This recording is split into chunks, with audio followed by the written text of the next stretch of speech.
СТК, по идее, Юмнану это больше, чем мы, по идее. Өйткені мұнда орта табасыңдар, Орта жүз арғын ішінде Алтай. Қалжында 70% қызылып кеткен енген шөптер мен жануарлар бар. Мысалға фламинго бар. Шымкентте сафаридан басқа ше. Не, Шымкентте бізде Мусан бар. Қарағандыда бізде көмір бар.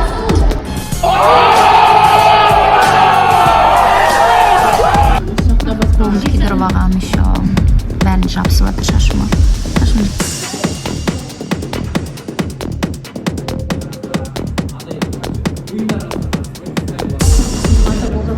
Мен ағайдың суретін ағайын СК деген вообще не деймін, ағай бүйтіп түсіндіретін түсінбеймін, короче, сөзбен түсінбеймін ағайдың. Ағай айтады клуб дейді да, бірақ мен түсінбеймін, қандай клуб енді айтаршы десем универсальный біз оған түсінбейміз, универсальный.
Всем привет!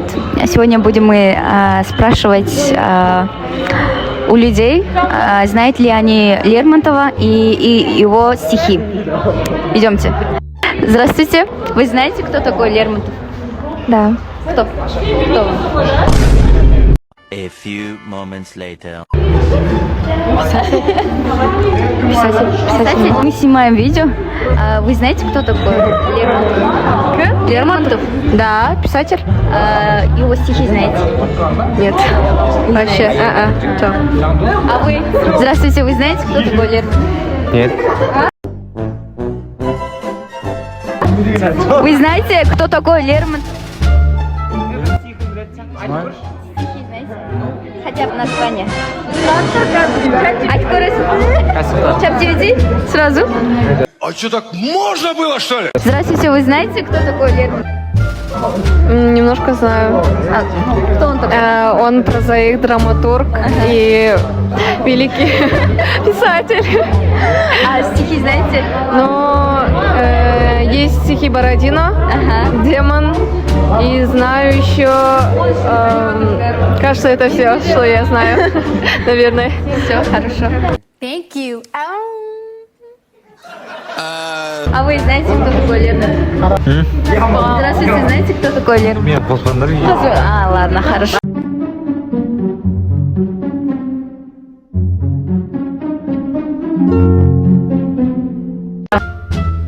Здравствуйте. Здравствуйте. А вы знаете, кто такой Лермонтов? Лермонтов, да, конечно. Он русский поэт, драматург, писатель. Один из лучших представителей русской литературы. Также, то, что я знаю, его стихи принадлежат к эпохе романтизма. Спасибо за ответ.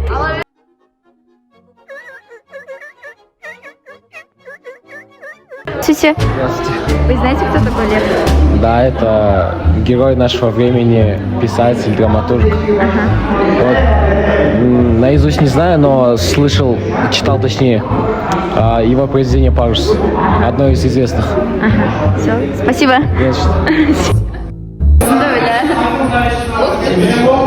Привет, как дела? Нормально, ты как? Лермонтов деген кім екенін білесің ба? Орысша. Орысша ма? Написано кадрдан кетіп былай деп. Қайдан білесің? Все, давай. Бір, Бүкіл қайтқан құрттың ба? 1, 2, 3. Кім еді? Ойнайды. Қайда? Нормально, ты как? Кім еді? Лермонтов. Не деп айтады? Знаете, кто такой Лермонтов? Знаете, кто такой Лермонтов? Да, конечно, он же поэт. Қандай поэт? Қазақ болса, иә? Кім емес? Біз руға бөлмейміз, бірақ қазақ.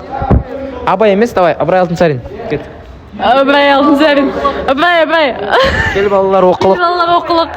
Оқығанды көңілге, ықыласпен тоқылық. Бір Аллаға сыйынып. Анау бір бар еді ғой. Қалай анау бір музыка бар еді ғой. Үш бақытым деген кім айтады? Мұқамағали Мақатаев. Иә. Мұхтар Шаханов емес пе? Болмаса мен бүйтейін деп. Мұқағали Мақатаев. Үш бақытым. Мен же оқыдым. Ең бірінші бақытым тілім менің. Тас жүректі тілім мен. Бірінші халық емес пе? Наларға газел айда де, наларға газел айда. Соған берем ойымнан алтын кенен ол бар болса мен барман кен болмаймын. Қымбатырақ алтыннан нарқым менің. Ал екінші бақытым тілім менің. Тас жүректі тілім мен тілім дедім. Кейде дүниеден түнілсем де қасиетті тілімнен түнілмедім. Бақытым бар үшінші отан деген. Құдай деген кім десе отан дерем. Оты сөнген жалғанда жан барсын ба? Ойланбай ақ кел дағы отал менен.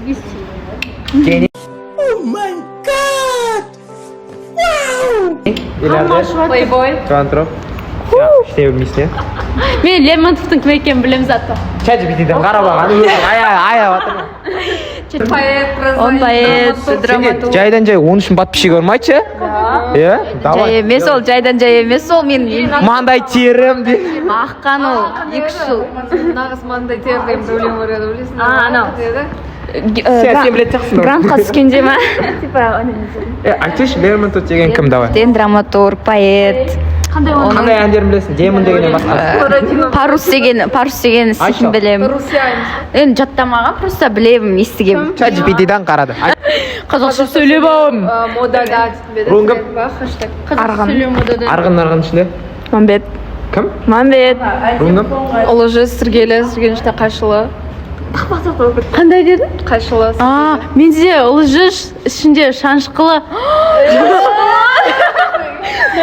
Менде де ұлы жүз Шаншқылы. ішінде не? Жетесің. Жұдырық. Менде Әжіке. Оның ішінде не? Жұдырықтың ішінде Қара мырза. Сенші? Мә қолын биік қалды. Ойбай, аузыма кіргізер кетсін. Сенші, оператор жүргішті. Сен өзің руыңды айтсайшы.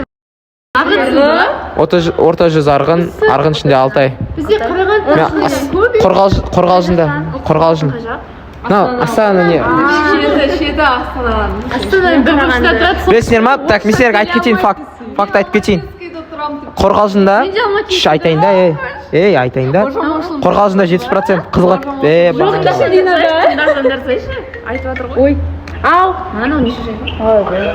Короче, Қорғалжында 70% қызыл кітаппен енген шөптер мен жануарлар бар. Мысалға фламинго бар. Шымкентте сафаридан басқа ештеңе жоқ. Шымкентте бізде Қыдыратын жерден басқа жоқ. Қарағандыда бізде көмір бар.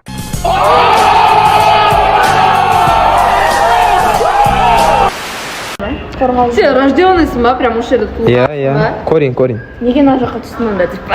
Так, мында ма, потому что мама жүрмеді Алматыға. Жер сілкінісі деп па? Иә. Сол бар, сосын адам бар, сен не выживешь, сен өліп қаласың. Сен так тамақ пісірамайсың, киім жуамайсың. Бульт етіп тастады ғой, короче. Тамаша инвалидсіңдер ма? Тамаша инвалидсіңдер ма? Жоқ, тамаш емес.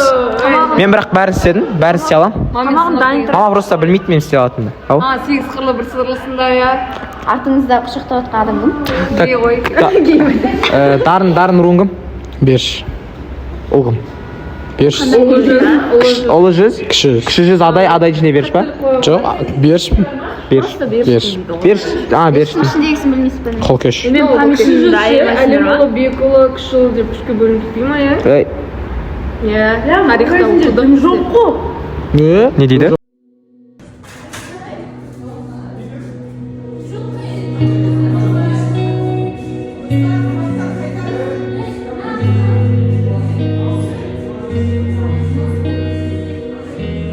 Именно қай жанр? Иә. В общем, СТК, по идее, ұйымнан это больше, чем по идее. Өйткені мында орта табасың деп оқиды. Во-вторых, сендерге ертең ашылуға өздеріне ыңғайлы болады да, удобно. И уақытты сен просто үйде жатқанша өткізгенше лучше неткен дұрыс та өткізу. Біз напрямую мысалға универмен нетеміз қалай связаны. Өйткені департамент мамандары осы Бекжан ағайымыз осы СТК-ны ашқан. И жаңа Ақниет пен Нұржамал деген қыз болды. Олар Бекжан ағайдың көмекшілері. И универден қандай тапсырма келеді, біз соны орындаймыз да. Напрямую универмен тікелей қарым-қатынас солай короче. И ертең мысалға прям күшті қатысып активно болып жүрсеңдер, не болады? Өздеріне жақсы. Қолын күйдіріп ағам еще бәрін жабысып жатыр шашыма. Шашымды жабысып қалған. Гүлнар деген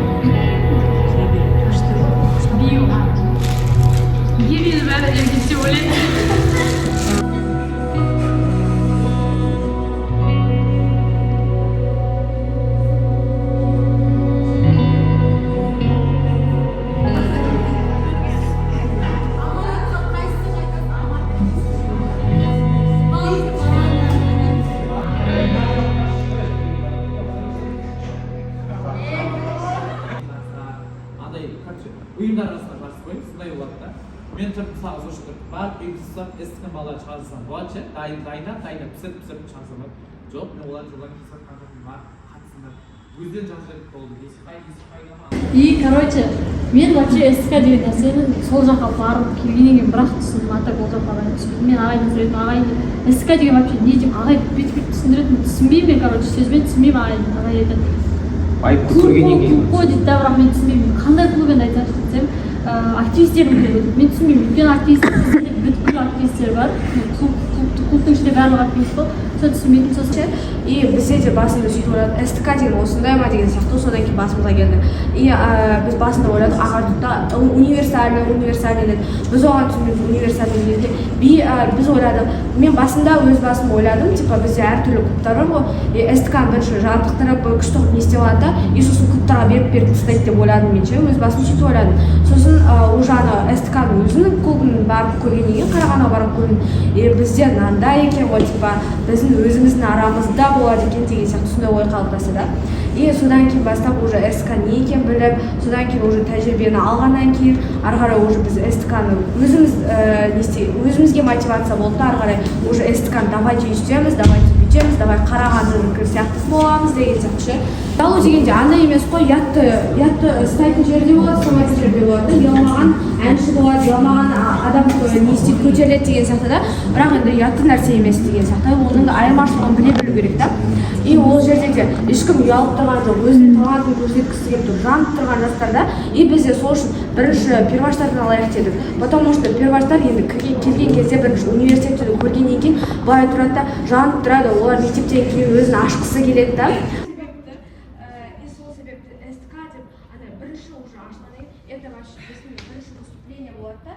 Күй тыңдап, кішкене андай рухтанайық деп отырды да. Олар жоқ, менен дайындап алады фокусқа. Оп, деп аталса. Жер арасында. Соңына бар да, соңына бар. Бәй десейіз аға. Жоқ, мен дейін батыс деген жаман деп атқан жоқ. Мына жерде тағы да жалғасып жатыр ары қарай. Мен кетіп бара жатырмын, себебі уже қараңғы. И домой үйдегілер іздеп.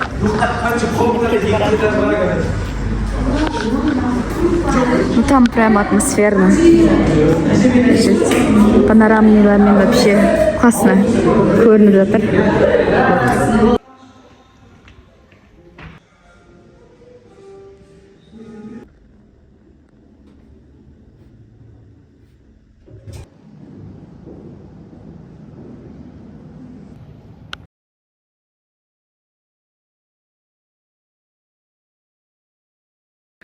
Короче, мен үйге келдім.